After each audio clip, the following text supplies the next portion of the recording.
Então, pessoal, hoje nossa aula, né, abordará o assunto, né, o tema, um dos temas que eu venho falando bastante com vocês sobre, né, que é o tratamento da inflamação.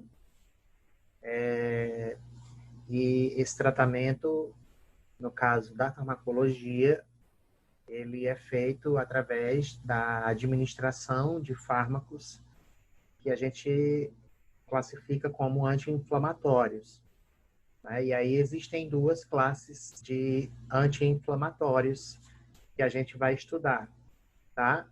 Os anti-inflamatórios, eles têm uma classificação não esteroidal e uma classificação esteroidal. Quando a gente fala na palavra esteroidal, essa palavra esteroidal, ela nos faz lembrar do termo esteroide, né? E esse termo esteroide é um termo que a gente deve conhecer, deve lembrar, que, como é que se diz? É uma classificação, né? Uma denominação de uma classe de hormônios, que são hormônios lipofílicos, né? Ou seja, hormônios esteroides. O principal hormônio esteroide que o nosso organismo produz é o cortisol. Ele é produzido e recebeu esse nome justamente pelo local onde ele é produzido, o cortisol, no caso, no córtex, né? O córtex, que é a região mais externa da glândula suprarrenal ou adrenal, né? E além do córtex também existem hormônios que a gente conhece como hormônios mineralocorticoides, que são produzidos no córtex da glândula adrenal, mas o córtex, ele produz o cortisol a partir do colesterol, que é um lipídio presente na membrana das células, e esse lipídio, colesterol, ele é convertido em hormônios esteroides. Então, todo hormônio que é derivado, ou seja, oriundo do colesterol, a gente classifica como hormônio esteroide, tá? E aí o principal deles seria, no nosso caso, que a gente vai estudar, né, um hormônio endógeno, no caso, lógico, um hormônio endógeno, todo hormônio é endógeno, no caso, uma substância endógena, perdão, que a gente vai estudar com o objetivo de entender as suas ações anti-inflamatórias, é o cortisol, tá? Mas existem, além do cortisol, substâncias, ou seja, fármacos que agem como anti-inflamatórios e que são derivados do cortisol, ou seja, fármacos que têm uma estrutura química bem parecida com a estrutura química do cortisol. E esses fármacos são utilizados para o tratamento de condições e também de doenças inflamatórias.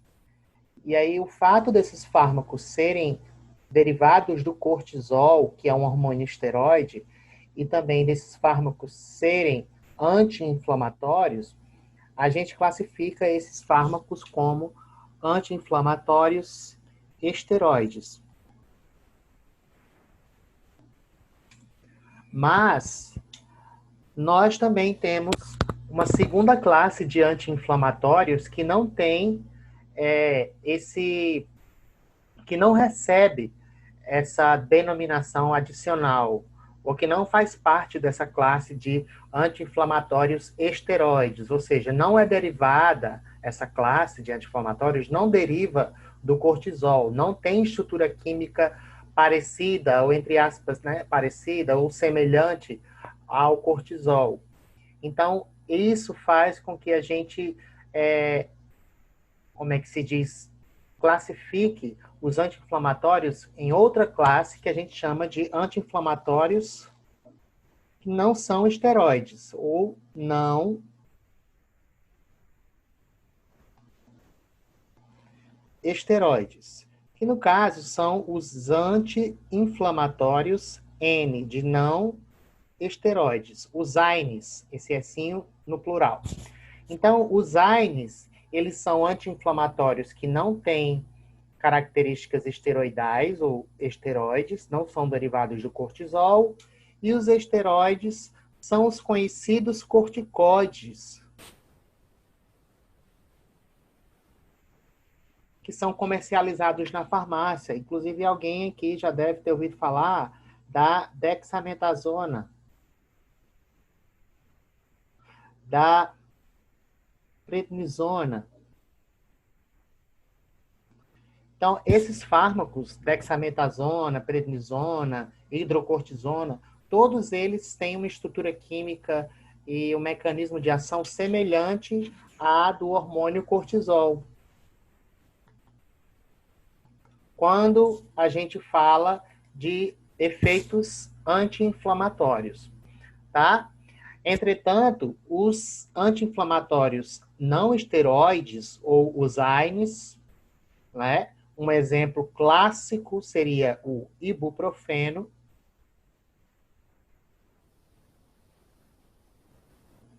E outros que a gente vai falar hoje. Eles não têm essa característica derivada do cortisol, ou não tem essa semelhança com o cortisol. Eles também promovem menos efeitos adversos no nosso organismo quando a gente faz utilização prolongada, quando comparada aos esteroides, aos anti-inflamatórios esteroides. Então, para resumir, a gente vai começar a estudar, né, os anti-inflamatórios de ambas as classes. Primeiro, a gente vai estudar os anti-inflamatórios não esteroides, e depois a gente vai estudar os anti-inflamatórios que são derivados do cortisol, ou seja, os anti-inflamatórios esteroides, tá? E aí, eu queria, mais uma vez, lembrar vocês, ok, recebi a mensagem aqui no chat, ok, tudo bem. Lembrar para vocês o seguinte, que a participação, né, a questão de dúvida, não entendeu, pode parar o professor volta, explica com calma para que ninguém saia da aula sem entender como deve entender e aprender o que deve aprender. Tá bom, gente? Então, vamos lá. Até semana passada, a gente estudou muito a questão da dor em relação à fase neurogênica da dor, né? A gente lembra que a gente falou, inclusive, que a dor, ela, dependendo do momento que ela está acontecendo e da injúria, né, que estimula essa dor, ela se classifica em duas fases. Ela se divide, perdão, em duas fases. Né? Uma fase neurogênica, que é aquela fase inicial, e uma fase inflamatória. E a dor inflamatória é aquela dor que, óbvio e evidente, envolve o que vocês já devem ter visto na imunologia, que é um processo inflamatório, tá? E aí a gente precisa só falar um pouco, né, revisar um pouco as características desses processos que envolvem a inflamação, né? E a inflamação nada mais é, gente, do que da mesma forma que a dor, a inflamação, ela é uma resposta do nosso organismo a um estímulo que causa injúria. Inclusive, a inflamação causa dor. Não é à toa que, se a gente observar no slide anterior, aqui a gente tem os sinais cardinais de quem? Da inflamação. O principal deles seria o quê? A dor. Mas nós também temos o quê?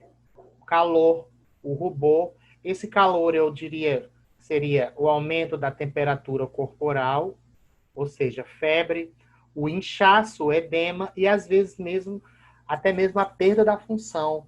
Ou seja, você deixa de, dependendo se a inflamação ela for inflamação exacerbada ou inflamação crônica, a perda da função, né, nessa região que está sendo injuriada por um processo inflamatório exacerbado, essa perda da função ela pode ser observada, ou seja, você pode não conseguir mais desencadear a função que, por exemplo, aquela região antes do processo inflamatório desencadeava fisiologicamente.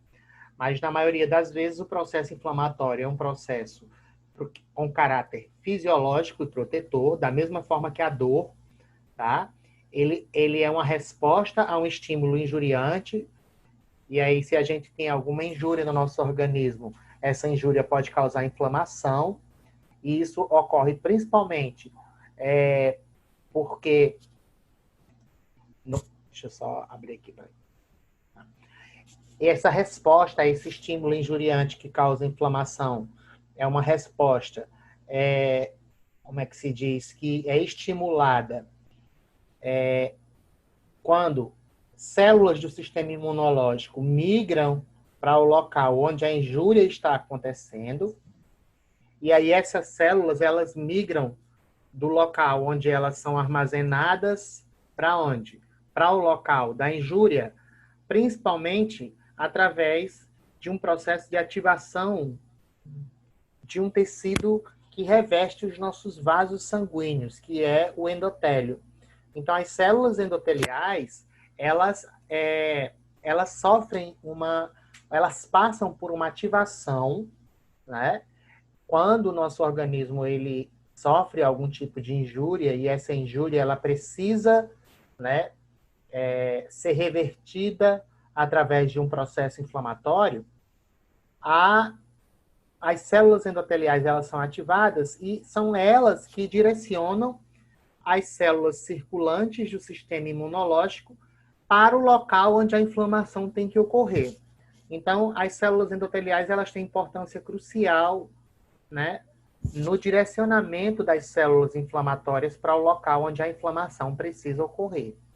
E a inflamação ela é subdividida em fases, né? Existe uma fase da inflamação que é uma fase aguda, que é aquela fase inicial. Geralmente, os anti-inflamatórios da classe dos AINES, que a gente falou anteriormente, eles são utilizados para tratar a inflamação aguda. Existe também uma inflamação subaguda tardia, ou seja, uma inflamação que é mais potente, mais intensa do que aquela inflamação aguda, e ela perdura mais, né, do que a inflamação aguda, ou seja, ela tem uma duração maior. Os anti-inflamatórios não esteroides também são utilizados para o tratamento da inflamação subaguda tardia, mas se essa inflamação ela está acontecendo e o processo que está causando a injúria não for removido no nosso organismo, a inflamação ela vai se exacerbar, ela vai se intensificar mais ainda, ao ponto em que ela deixa de ser inflamação aguda e passa agora a ser uma inflamação crônica. Crônica e proliferativa. Por quê? Crônica, porque ela passa como é que se diz? Ela tem uma duração muito maior do que uma inflamação aguda, e proliferativa, porque na inflamação crônica a gente observa um número maior de células pró-inflamatórias, como macrófagos, monócitos, linfócitos T, né, neutrófilos, todas essas células liberando citocinas, prostaglandinas, mediadores pró-inflamatórios. E aí os AINES, eles também são úteis para o tratamento da inflamação crônica. Entretanto, quando a inflamação ela se cronifica, e essa cronificação pode lesionar algum órgão, ao invés de reverter a injúria que estava acontecendo, os AINES eles podem não ter uma potência necessária para tratar essa inflamação crônica. Ou seja, a potência dos AINES para o tratamento de inflamações intensas, inflamações crônicas, é uma potência que, em algumas situações, é suficiente para tratar essas inflamações crônicas, mas na maioria das vezes o paciente ele não responde muito bem com os anti-inflamatórios não esteroides, e aí agora a gente precisa trabalhar com os corticoides, que são anti-inflamatórios esteroides, que quando comparados aos AINES, eles são mais potentes do que os AINES. E geralmente eles são utilizados para o tratamento de inflamações, de processos inflamatórios crônicos, tá? E aí, esses fenômenos aqui de rolamento, adesão, de apedese, né? Vocês já devem ter visto lá na imunologia, que são processos importantes para que haja a migração de células inflamatórias para o local onde está acontecendo a injúria. Então, vamos supor que tem uma injúria acontecendo nessa região aqui. Isso aqui é um vaso sanguíneo. E isso daqui é uma célula inflamatória ou do sistema imunológico. Então, essa célula ela precisa sair do vaso e chegar onde? Onde a injúria está acontecendo. E para chegar onde a injúria está acontecendo, esse processo de rolamento, né, a célula tem que rolar, e ela rola nas células endoteliais, que são essas células aqui, ó. Esse processo de rolamento ocorre a partir do momento em que essas células elas conseguem se aderir a moléculas de adesão, que são expressas na membrana das células endoteliais. E aí essas células elas também passam por um processo de apedese, ou seja, elas atravessam a parede do vaso, elas vão para o lado de fora da parede do vaso, para o meio extravascular, e são direcionadas para o local onde a injúria está ocorrendo, para que nessa região, essa mesma célulazinha que estava dentro do vaso comece a liberar mediadores inflamatórios que vão tentar fazer o quê? Reverter ou abolir essa injúria. Na maioria das vezes isso acontece, mas existem situações em que somente o nosso sistema imunológico não consegue reverter essa injúria. Então, a gente precisa auxiliar o nosso sistema imunológico do ponto de vista em que a gente precisa administrar anti-inflamatórios, fármacos anti-inflamatórios, né, para poder reverter esse processo injuriante e evitar que esse processo se transforme de um processo agudo em um processo crônico. A cronificação da inflamação, ela é ruim. Ela não tem caráter protetor. Ela pode causar mais dano ainda do que o que um processo agudo na verdade, mais dano ainda do que a injúria que foi causada no tecido, que a gente, né, quer reverter a inflamação. Essa inflamação crônica ela pode danificar mais ainda o tecido. Então, é muito importante que, quando a gente identificar um processo inflamatório, que a gente impeça que esse processo ele se transforme de um processo ou passe de um processo agudo para um processo crônico, porque o processo crônico é a mesma coisa da dor crônica. A dor crônica ela não tem caráter protetor. Da mesma forma, a inflamação crônica também não tem caráter protetor. Ela pode, inclusive, causar, como é que se diz, injúria, né, tecidual, intensificar a injúria tecidual, causar injúria em nossos receptores, intensificando mais ainda a dor. Então, os fármacos anti-inflamatórios, eles agem geralmente nessas fases, né, impedindo que essas fases aguda, subaguda, evoluam para a fase crônica proliferativa, ou até mesmo a gente pode, um paciente que já tem inflamação crônica, um processo crônico de inflamação, ao ser administrado, no caso, um corticoide ou um AINE, isso pode impedir que essa inflamação crônica evolua mais ainda e cause uma injúria ao ponto de fazer com que aquela região que está sendo injuriada pela inflamação seja destruída, seja lesionada de forma irreversível. Um exemplo é a artrite. A artrite é uma doença inflamatória e ela é uma doença inflamatória crônica. O tratamento da artrite é feito através da utilização de medicamentos anti-inflamatórios. Para quê? Para que seja evitado, ou para que a gente evite que o paciente, né, apresente uma evolução desse processo inflamatório. E essa evolução, caso ela ocorra, ela pode, no caso, induzir a morte das células desse tecido que está sendo injuriado pela inflamação crônica, E ao invés de artrite, agora o paciente evolui para artrose, né? A artrose, que é um processo no qual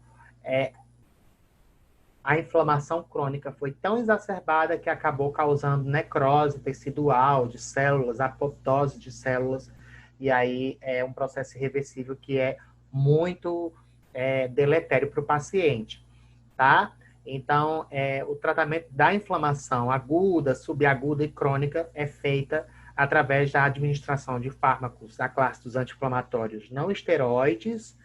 E quando o paciente não responde bem aos AINES, a gente entra com a linha de tratamento agora, são os anti-inflamatórios esteroides ou corticoides, tá? Quem tiver dúvida, vai me parando aí, vai me perguntando, para a gente não se perder no nosso raciocínio. E aí, o que a gente precisa agora falar é como que essas células inflamatórias, elas podem gerar os sinais cardinais da inflamação, e um deles, o principal, seria no quê? O quê? No caso, a dor. Né? A dor inflamatória, a gente inclusive já estudou como é que isso acontece. Ela ocorre quando, nessa região, vamos supor que esse slide inteiro aqui seja uma região da periferia onde nós observamos uma injúria. E essa injúria, ela agora está causando uma inflamação. Então, essa dor é uma dor agora não neurogênica, e sim uma dor inflamatória, que a gente já entendeu isso, porque a gente já falou sobre isso nas aulas anteriores. E o que é a dor inflamatória? Por que a gente sente uma dor inflamatória? Justamente porque já houve tempo suficiente para que nessa região onde a injúria está acontecendo, células do sistema imunológico chegarem, olha um exemplo aqui de uma célula, o macrófago, no lado superior esquerdo do slide, essa célula roxinha, e aí o macrófago libera substâncias pró-inflamatórias, a exemplo de quem? De prostaglandinas. Uma prostaglandina bastante conhecida é a PGE2. A gente vai falar um pouco mais dessas substâncias, tá? E aí o que acontece? Essas prostaglandinas, elas fazem o que quando elas são liberadas, por exemplo, de macrófagos? Elas simplesmente, olha o que a gente está vendo aqui, ó. Nociceptor. Esse é o nociceptor. Então, esse nociceptor expressa na membrana um receptorzinho aqui, ó. 3, 4, 5, 6, 7. Acoplado. Que proteína é essa aqui, gente? Esse é um receptor acoplado aqui, proteína.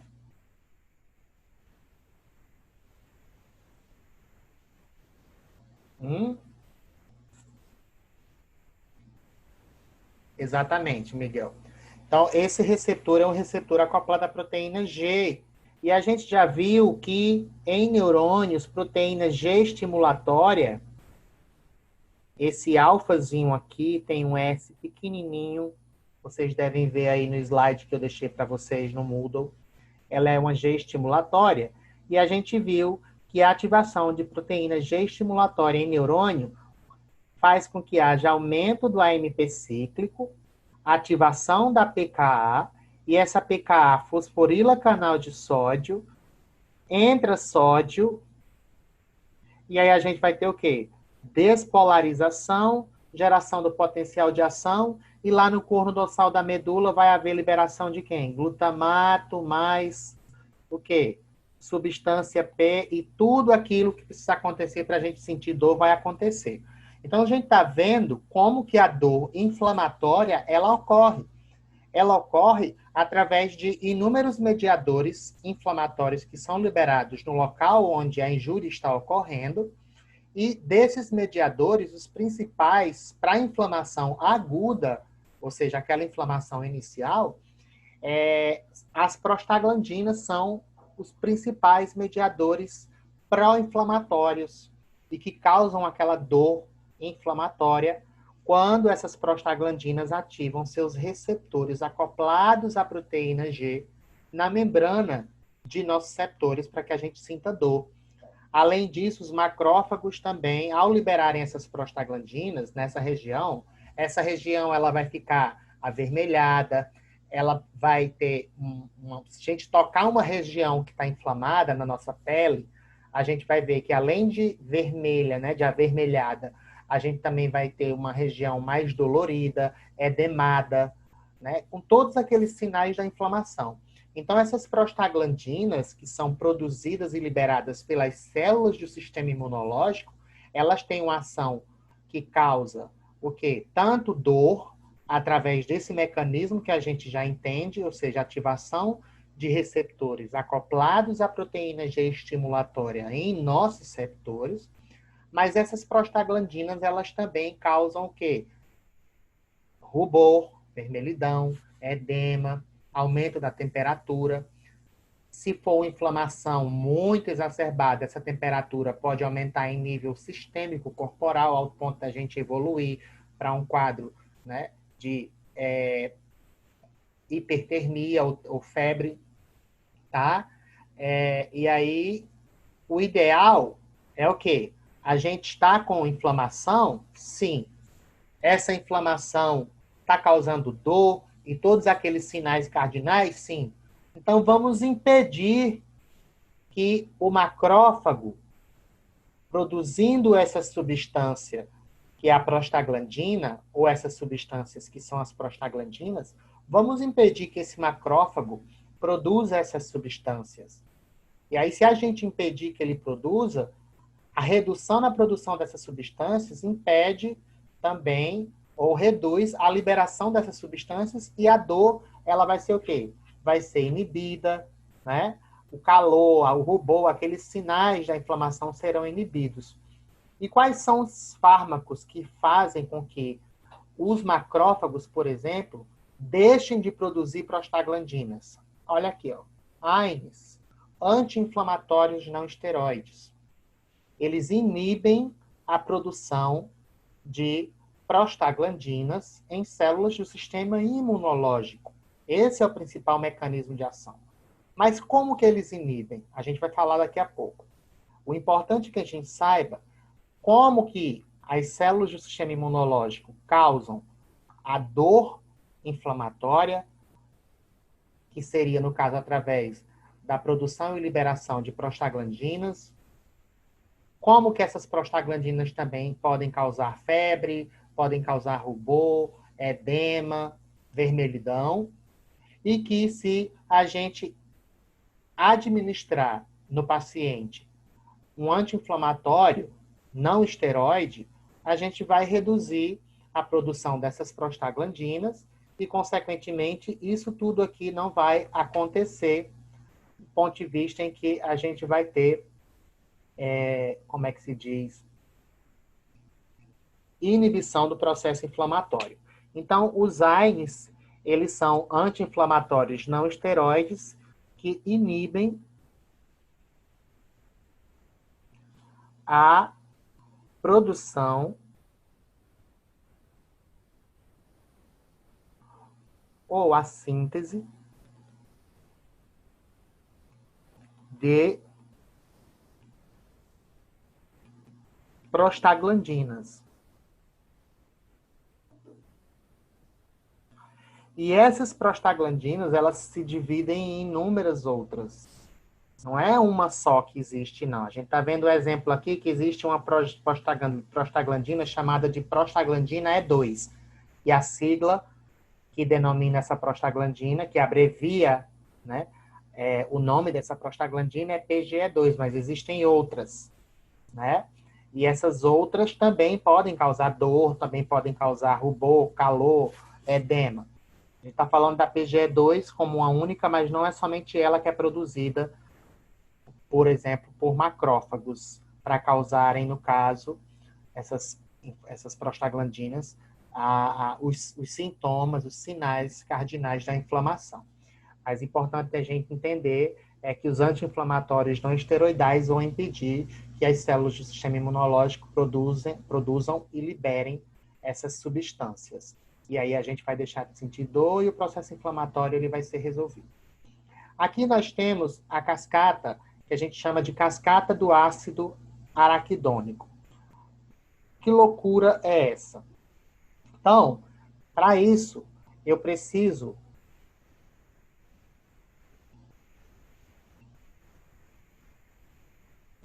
que a gente fale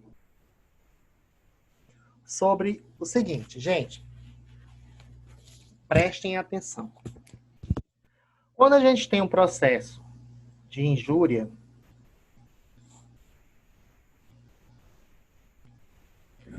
essa injúria, ela vai simplesmente fazer o quê? Promover a ativação do sistema imunológico. E aí vocês já viram o que acontece, né? As células do sistema imunológico, um exemplo clássico, seria quem? O macrófago.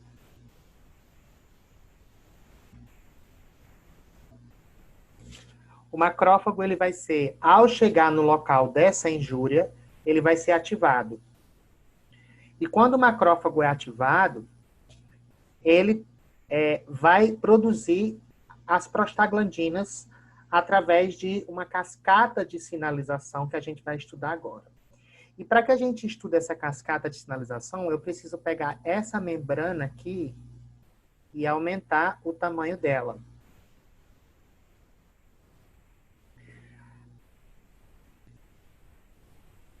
A gente sabe que as nossas membranas, elas são formadas por fosfolipídios, né, gente?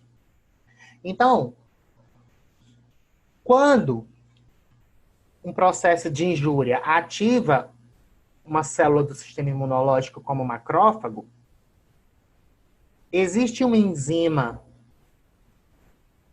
dentro dos nossos macrófagos que é chamada de fosfolipase A2, tá? Essa enzima fosfolipase A2 é justamente a enzima que é ativada quando o macrófago é ativado. Então, se o macrófago sofre ativação, a fosfolipase A2 vai ser ativada. E aí, quando a fosfolipase A2 é ativada, ela tem uma característica, uma função. Na sua forma ativa, a fosfolipase A2, ela faz o quê? Ela converte um fosfolipídio de membrana, ou seja, um componente da membrana do macrófago, em um ácido graxo. Então, a função da fosfolipase A2 é converter esse fosfolipídiozinho aqui, ó, em um ácido graxo chamado de ácido araquidônico. E aí, uma vez formado esse ácido araquidônico,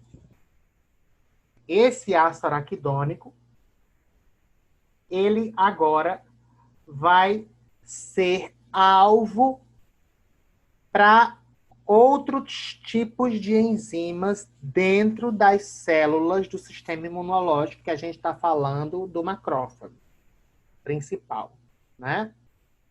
Então, quando a fosfolipase A2 é ativada e sintetiza o ácido araquidônico, e aí o ácido araquidônico fica disponível dentro da célula, existem enzimas chamadas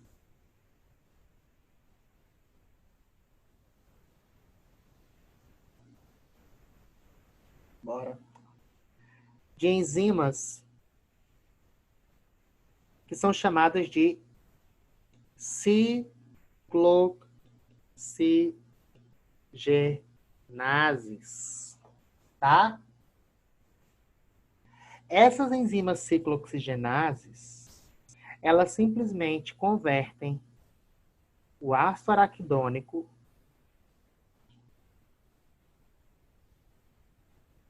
em prostaglandinas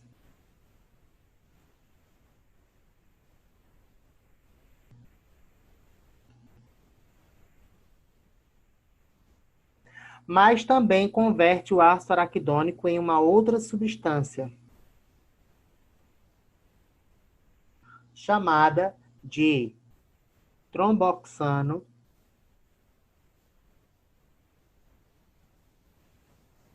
A2. O tromboxano A2 recebe uma sigla TXA2. Ok? Quando o ácido araquidônico é sintetizado a partir da fosfolipase A2 e depois é convertido pelas enzimas ciclooxigenases em prostaglandinas e em tromboxana 2, agora essas prostaglandinas vão fazer o que a gente viu nesse slide aqui, ó. Vão ativar seus receptores na membrana dos nossos receptores para a gente sentir dor e tudo aquilo que a gente falou anteriormente. Calor, rubor, né, edema, tudo aquilo. Mas quais são essas prostaglandinas? As principais são denominadas, na verdade, elas são abreviadas. Existe a prostaglandina I2, prostaglandina E2, prostaglandina G2. Só que a gente tem siglas que abreviam essas denominações. E aí as principais prostaglandinas que são produzidas quando o ácido araquidônico é transformado através das ações dessas enzimas ciclooxigenases em prostaglandinas e tromboxana 2, as principais são a prostaglandina PGE2,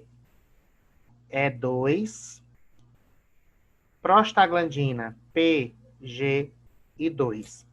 Eu, particularmente, considero essas como as principais.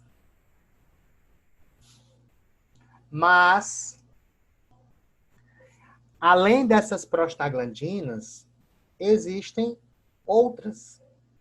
Mas quais outras prostaglandinas são produzidas, no caso, quando o ácido araquidônico ele é convertido por essas enzimas aqui, ciclooxigenases, em prostaglandinas. Além da prostaglandina E2, da PGE2 e da PGI2, nós também temos o tromboxana 2. Gente, o tromboxana 2 é um tipo de prostaglandina. Mas além desses três, a gente tem também síntese de prostaglandina PGD2, perdão.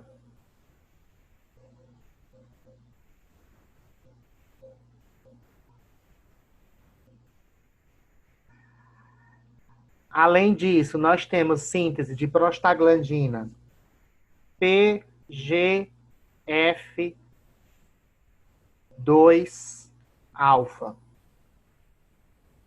Tá? Então, só para frisar melhor, para a gente entender. Quando a gente tem injúria, a gente tem aqui a membrana do macrófago, que expressa o fosfolipídio. A injúria ativa uma enzima chamada de fosfolipase A2. Inclusive, a fosfolipase A2 também recebe uma denominação, na verdade, uma abreviação, que é a PLA2. E aí, o que é que vai acontecer? Quando a fosfolipase A2 é ativada pela injúria dentro do macrófago, ela vai converter esse fosfolipídio de membrana em um ácido araquidônico, em um ácido graxo chamado de ácido araquidônico. Tá, gente? Então, a fosfolipase A2 faz isso. Ela converte o fosfolipídio de membrana em ácido araquidônico. Uma vez sintetizado, agora o ácido araquidônico vai ser substrato, entre aspas, alimento de enzimas chamadas de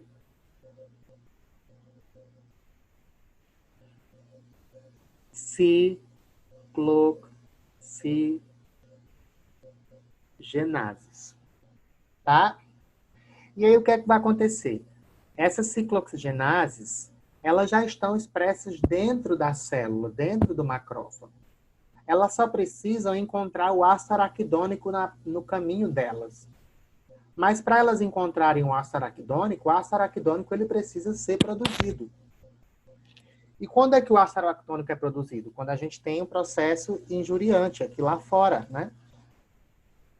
Que vai estimular o macrófago, que estimula a fosfolipase A2. E aí o ácido araquidônico vai, ó, ser encontrado pelas ciclooxigenases, e essas enzimas ciclooxigenases agora vão simplesmente produzir quem?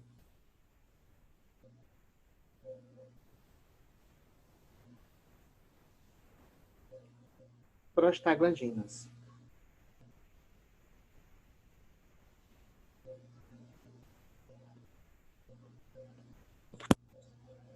Quais são as principais prostaglandinas? Primeira, PGE2. PGI2. Tá? Perdão.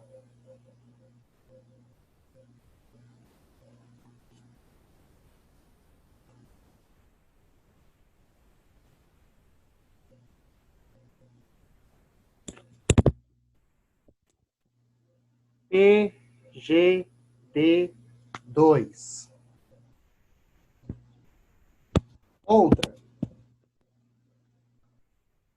PGF2 alfa. Além disso, essas ciclooxigenases também vão produzir uma substância chamada de tromboxana 2.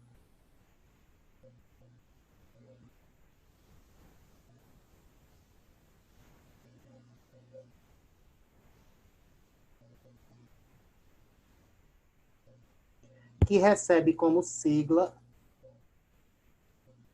TXA2. Onde que o professor está querendo chegar? Agora, eu estou querendo dizer para vocês o seguinte, que todas essas prostaglandinas que a gente está vendo aqui causam dor, rubor, calor, todos aqueles sinais cardinais da inflamação. Então, elas são prostaglandinas.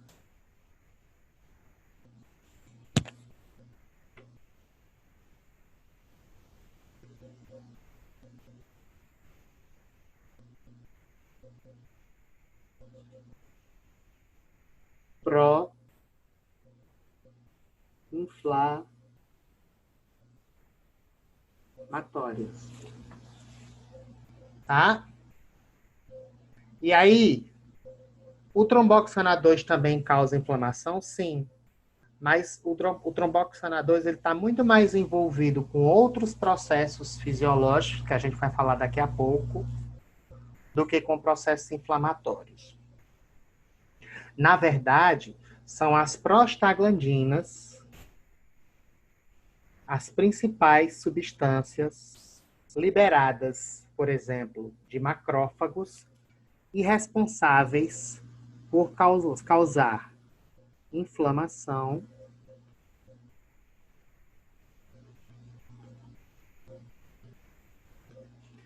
aguda.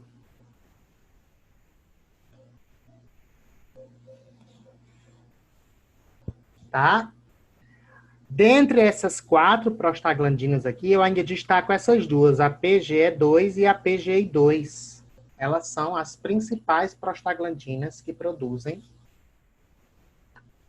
inflamação. Aí vocês me perguntam, professor, como é que o macrófago vai produzir tudo isso? Todas essas prostaglandinas aqui vai produzir o tromboxano A2 no local da inflamação e vai liberar tudo isso no local da inflamação. Então, só para vocês entenderem melhor, eu vou dar uma separada aqui. E aí vamos supor que a gente tem aqui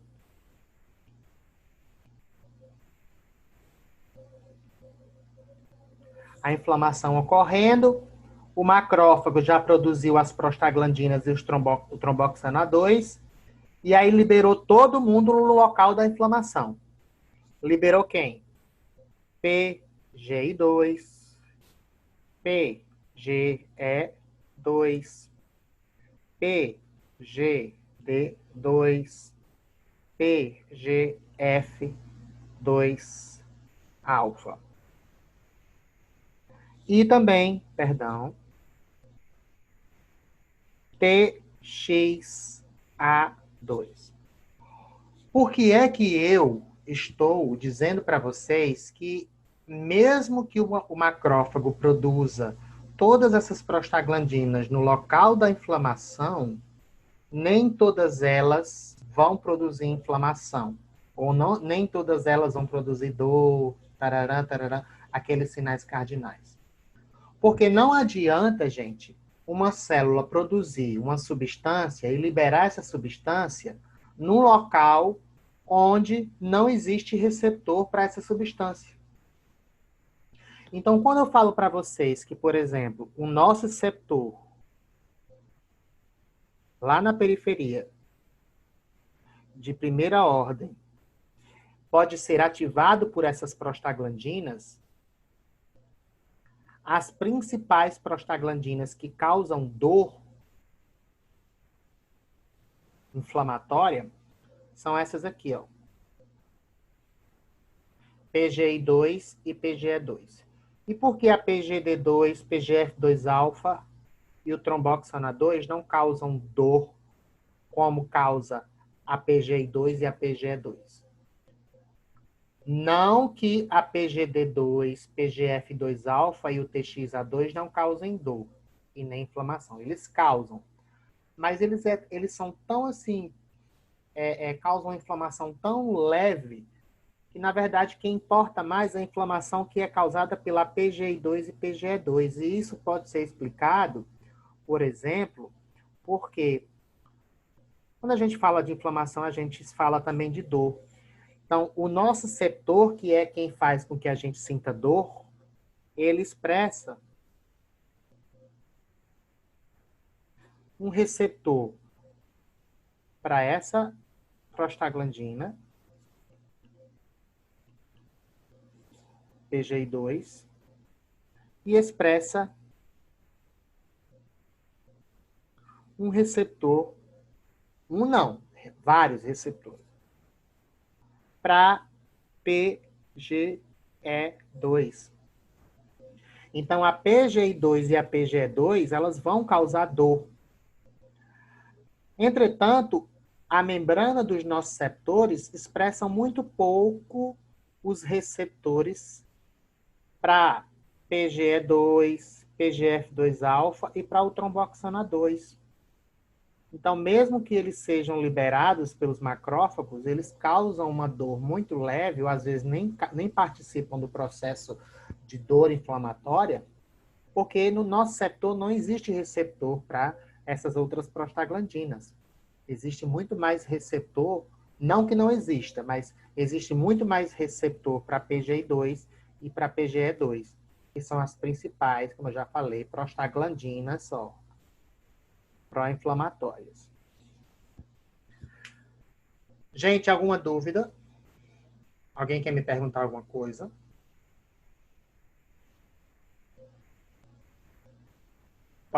Posso continuar? Miguel, sim, que eu posso continuar ou sim, porque você tem dúvida?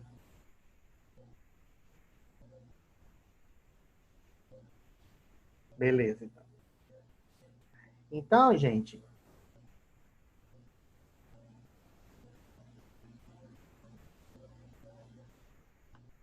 deixa eu apagar isso aqui logo, tudo.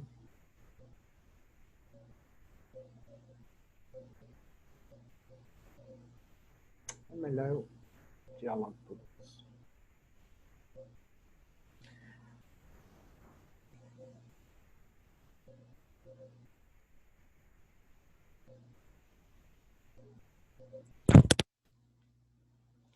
Então, a gente viu que as principais enzimas que sintetizam prostaglandinas são as ciclooxigenases, tá? Elas sintetizam PGI2 e PGE2. Principais prostaglandinas pró-inflamatórias,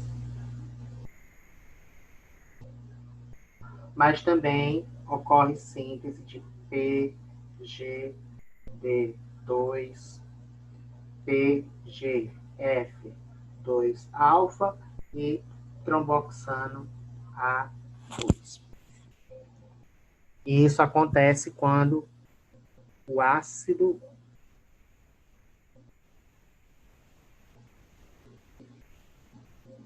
araquidônico é produzido e é convertido nessas prostaglandinas quando existe o quê? Inflamação. Tá? Quem é que produz o ácido araquidônico quando a gente tem um processo inflamatório, gente? Qual é a enzima?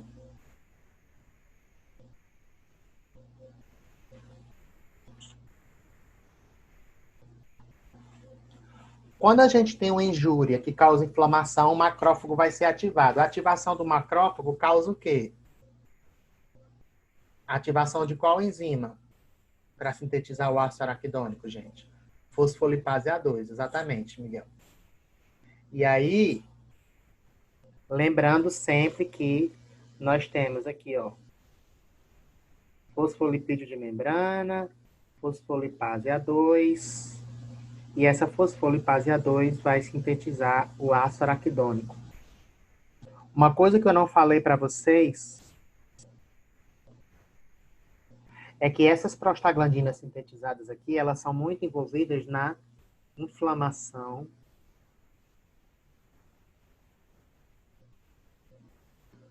aguda. Tá? Mas, se você tem uma inflamação aguda e não trata essa inflamação aguda, essa inflamação aguda vai se transformar numa inflamação crônica. E como que essa inflamação crônica, ela, como é que se diz? Ela se desenvolve. Essa inflamação crônica se desenvolve a partir do momento em que o ácido araquidônico ele é produzido, sintetizou prostaglandina através das ciclooxigenases. Tá? Mas, ao mesmo tempo, dentro do próprio macrófago, existe um outro conjunto de enzimas que a gente chama de enzimas que são as lipoxigenases.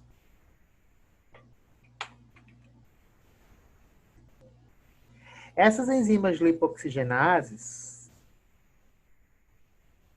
elas também convertem o ácido araquidônico em moléculas que causam inflamação. Só que A inflamação que essas moléculas geradas pelas, ou sintetizadas pelas ciclooxigenases causam não é uma inflamação aguda, e sim uma inflamação crônica. Então, quando a gente tem síntese de ácido araquidônico, o ácido araquidônico ele vai para os dois lados, ou seja, vai para o lado direito e vai para o lado esquerdo. Para o lado direito, ele vai ser convertido em prostaglandinas e tromboxana 2 pelas ciclooxigenases. E para o lado esquerdo, ele vai ser convertido em leucotrienos e lipoxinas, que eu não vou precisar que a gente saia memorizando o nome de leucotrieno aqui. A única coisa que eu quero que a gente saiba é o seguinte: quando a gente tem um processo inflamatório que não é solucionado por uma inflamação aguda, essa própria inflamação aguda vai se transformar numa inflamação crônica. Por quê? No momento em que o ácido araquidônico é convertido em PGI2, PGE2 e tudo isso que a gente viu aqui, ele também é convertido em leucotrienos e lipoxinas. Mas quem age primeiro são as prostaglandinas, gerando a inflamação aguda. Se essa inflamação aguda não se resolver, agora o papel na inflamação vai ser desencadeado pelos leucotrienos e lipoxinas, que são responsáveis pelo quê? Pelo processo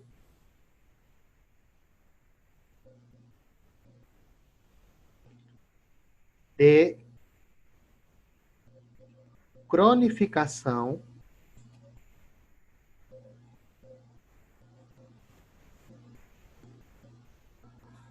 da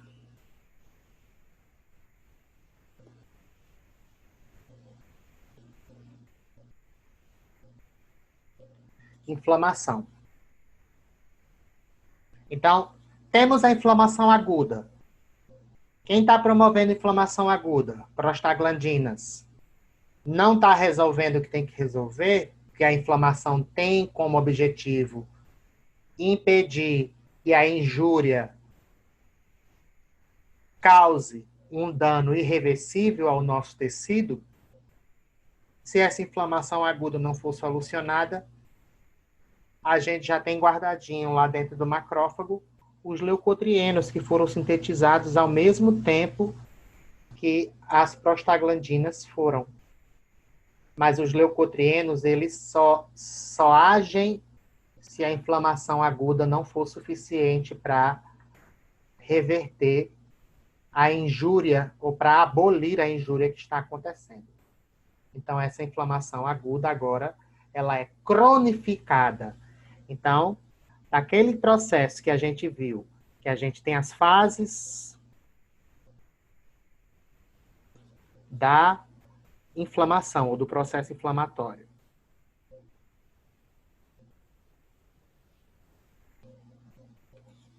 Nós temos a inflamação aguda. Quando a gente fala de inflamação aguda, principalmente responsáveis são as prostaglandinas. Nós temos a inflamação subaguda tardia, ou seja, que é um pouco mais acontece após a inflamação aguda. Aqui eu tenho prostaglandinas também agindo, mas agora já começam a ter ação dos leucotrienos e das lipoxinas, porque eles começam a cronificar a inflamação. Se o problema da injúria não for resolvido, agora eu tenho inflamação crônica. E essa inflamação crônica acontece em que sentido? A gente vai ter migração de outras células, como linfócitos T, monócitos, neutrófilos, mais macrófagos.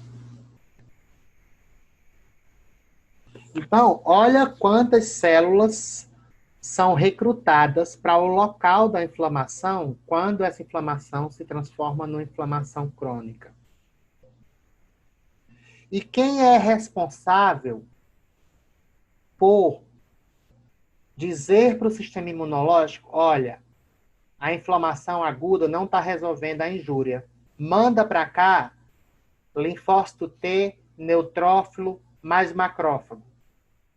Quem é responsável por sinalizar essa mensagem que eu acabei de dizer são justamente os leucotrienos e as lipoxinas.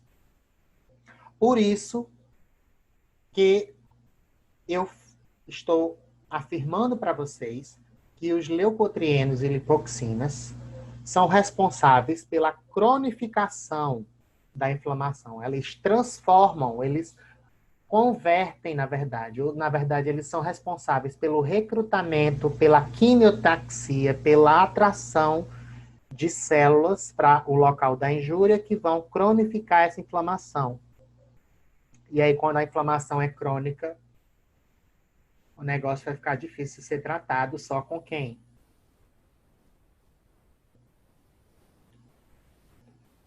Agora a gente vai ter que, se não resolver, esquecer o AINE e passar para quem?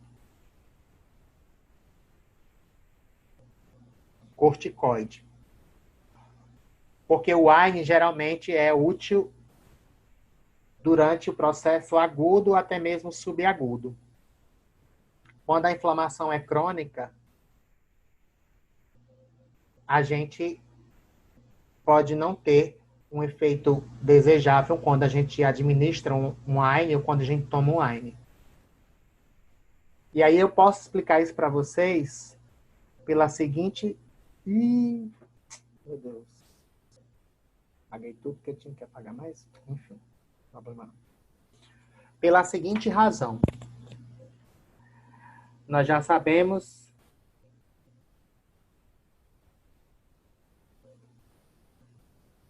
que o ácido araquidônico pode ser convertido em prostaglandinas e TXA2. Quais são as enzimas, gente, que convertem o ácido araquidônico em prostaglandina e tromboxana 2?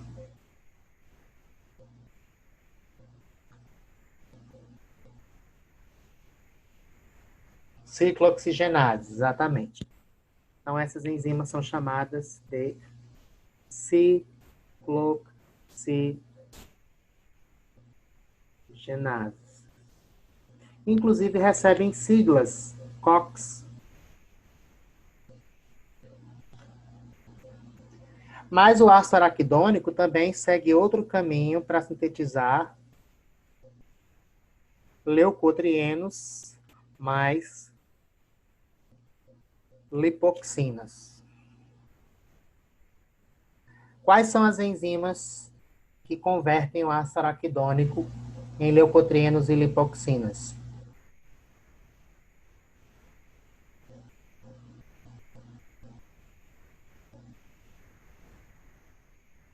O ácido araquidônico é convertido em prostaglandinas pelas ciclooxigenases, mas também é convertido em leucotrienos e lipoxinas por quais enzimas, gente?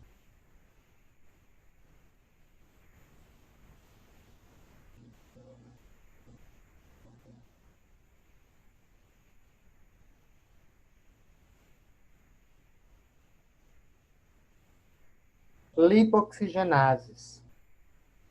Então, que também chamam, podem ser chamadas de LOX.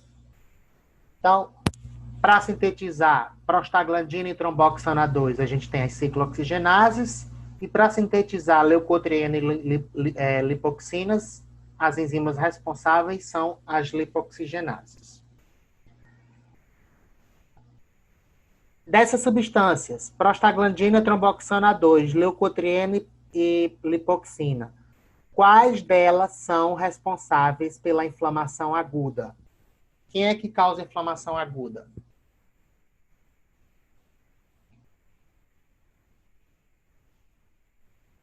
Hein, pessoal?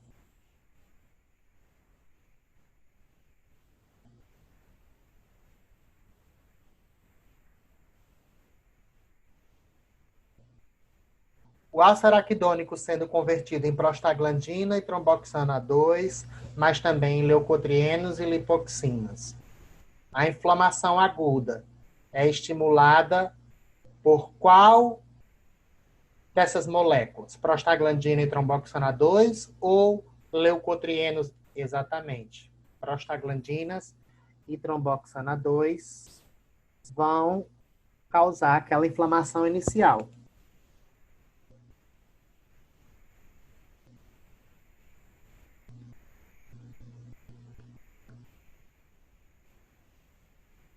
Enquanto que os leucotrienos e lipoxinas vão causar a cronificação da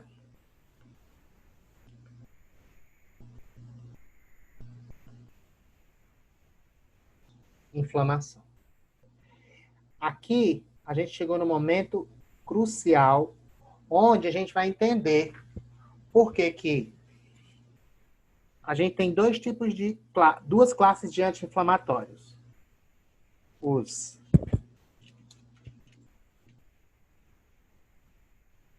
anti-inflamatórios não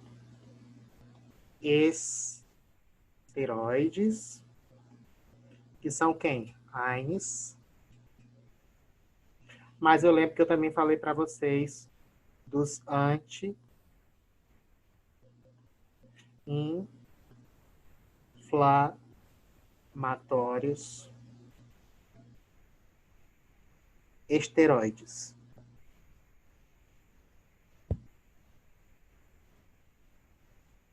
Que no caso são os corticoides. Quando a gente tem um processo inflamatório e a gente toma um anti-inflamatório não esteroide, ou seja, um AINE, o que é que o AINE faz? AINE, ou AINES. Os AINES inibem as ciclooxigenases.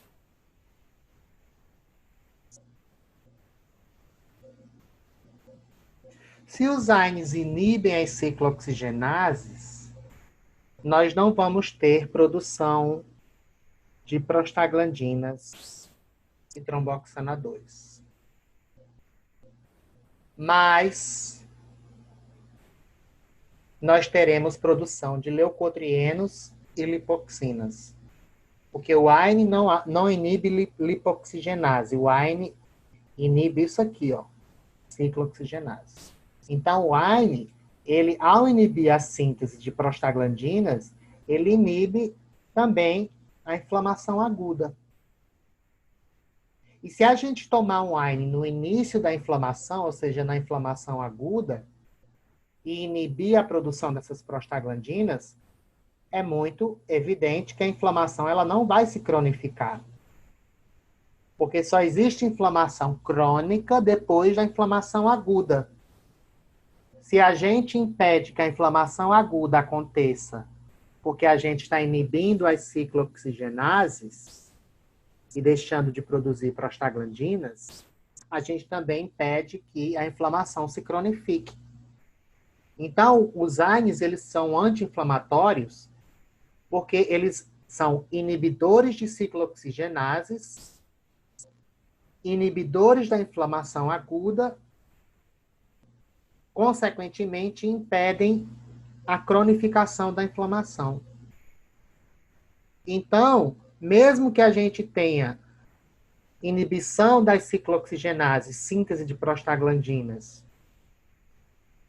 mas não tenhamos inibição de ciclooxigenases e as lipoxigenases continuam produzindo leucotrienos e lipoxinas, se a inflamação for inflamação ainda aguda, somente o AINE vai ser eficaz para tratar essa inflamação, porque ela não se cronificou ainda.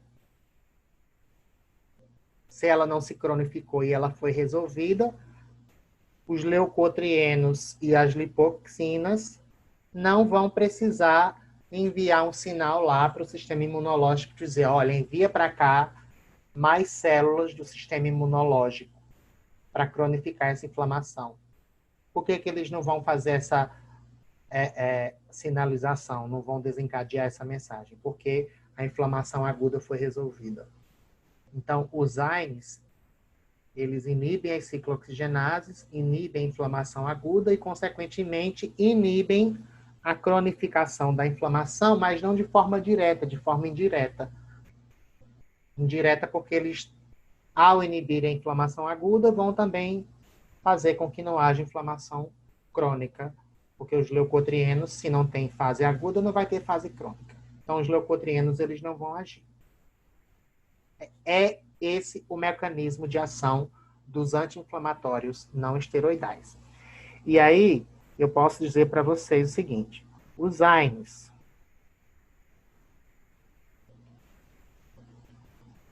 mecanismo de ação, são inibidores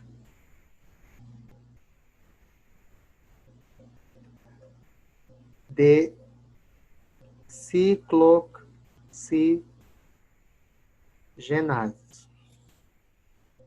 Consequentemente, inibem a fase aguda da inflamação. Se não tem fase aguda, fase crônica,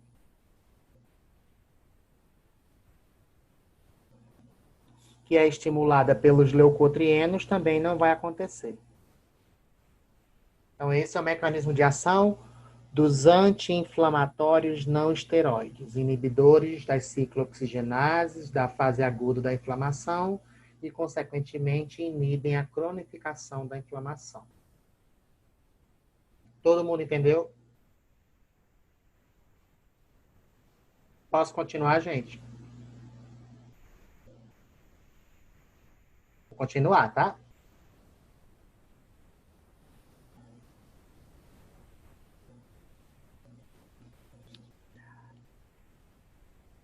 Deixa eu só apagar isso aqui. A gente já viu o mecanismo de ação dos AINES.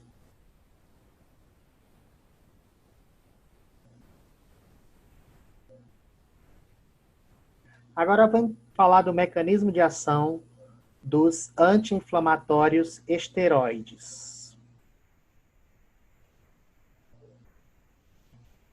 Ou seja, os corticoides. Porque se a gente tem uma inflamação aguda,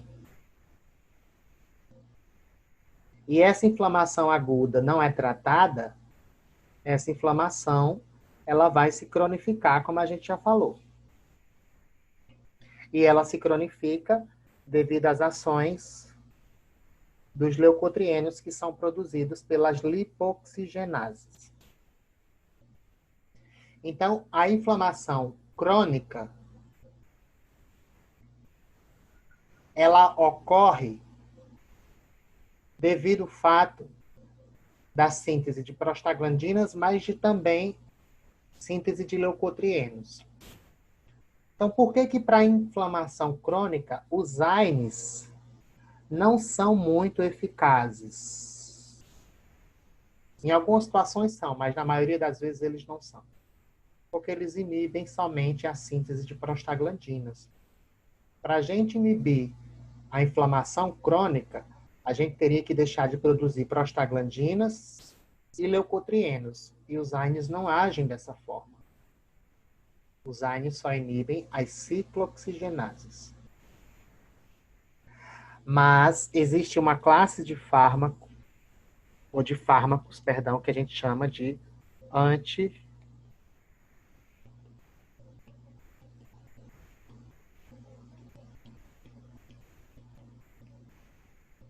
anti-inflamatórios esteroides, que são o quê? Derivados do cortisol, que é um hormônio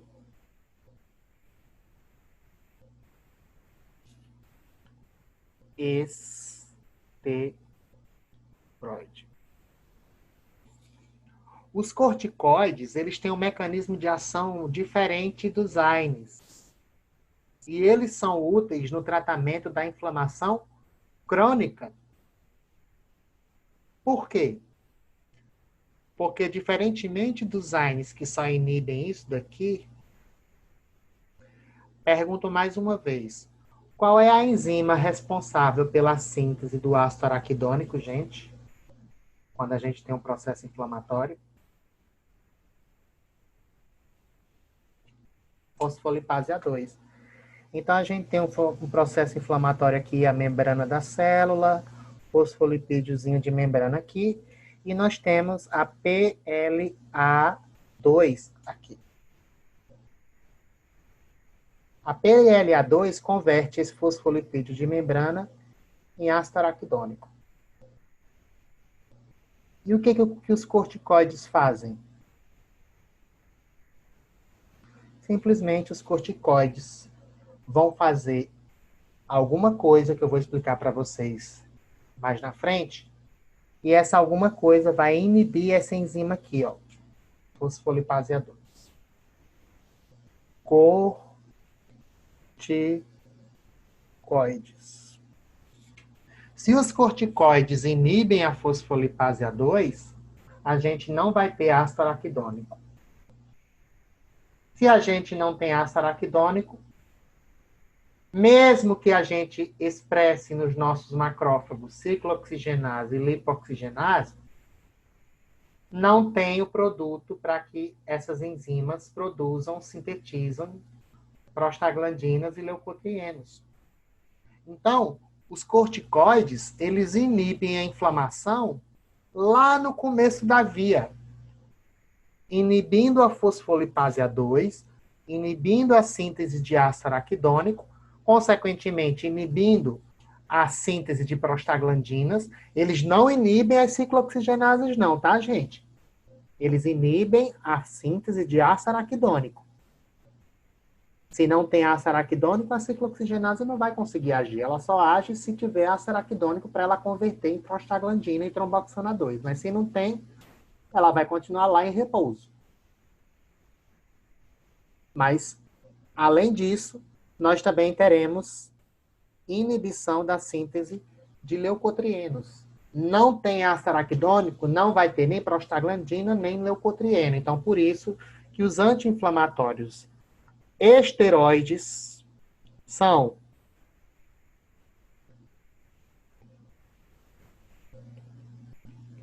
inibidores da fosfolipase A2, consequentemente, reduzem ou inibem a síntese de prostaglandinas e leucotrienos. Ok? Então, se eu perguntar para vocês, qual é o mecanismo de ação dos anti-inflamatórios não esteroides? Os AINES são inibidores das ciclooxigenases. Consequentemente, não haverá síntese de prostaglandinas e nem de tromboxana 2, e isso vai inibir o processo inflamatório agudo. Se não existe processo inflamatório agudo, não vai existir processo inflamatório crônico. Não existe cronificação da inflamação se não existia antes a fase aguda.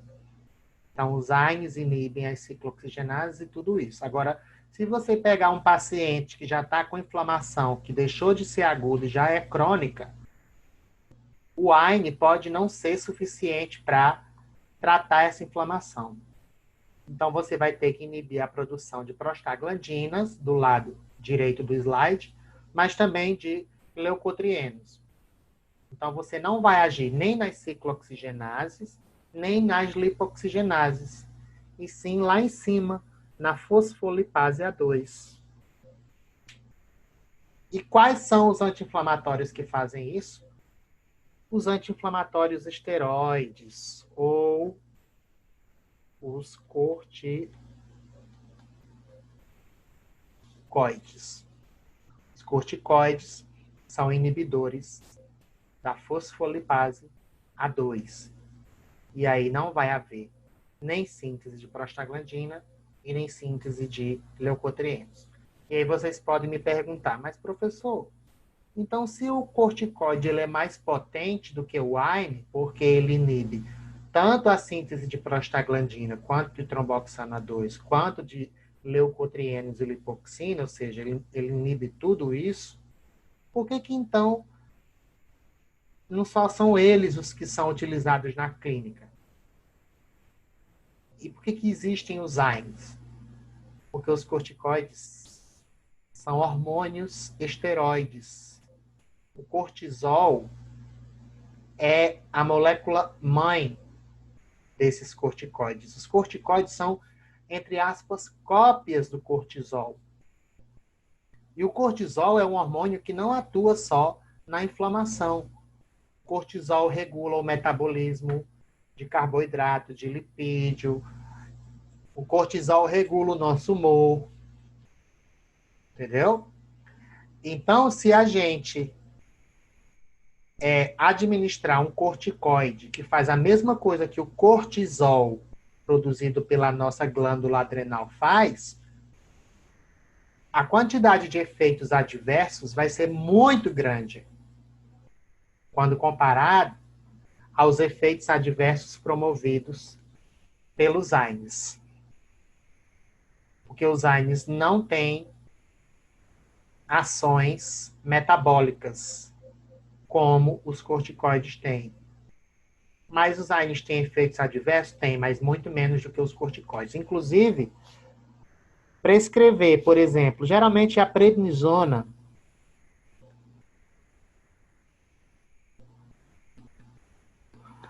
é o corticoide mais prescrito e também a dexametasona. Eles são seguros. Seguros do ponto de vista de quê? De que eles podem ser utilizados com um certo grau de segurança, sem tanto medo, apenas até 7 dias de terapia. Passou disso, os efeitos adversos começam a se manifestar. Aí você toma corticoide, depois de 7 dias, você começa a ganhar peso. Você começa a ficar mal-humorado. Você começa, em longo prazo, a ficar hipertenso.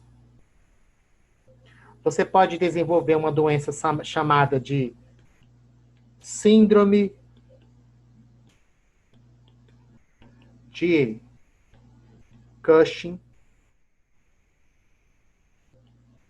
Perdão.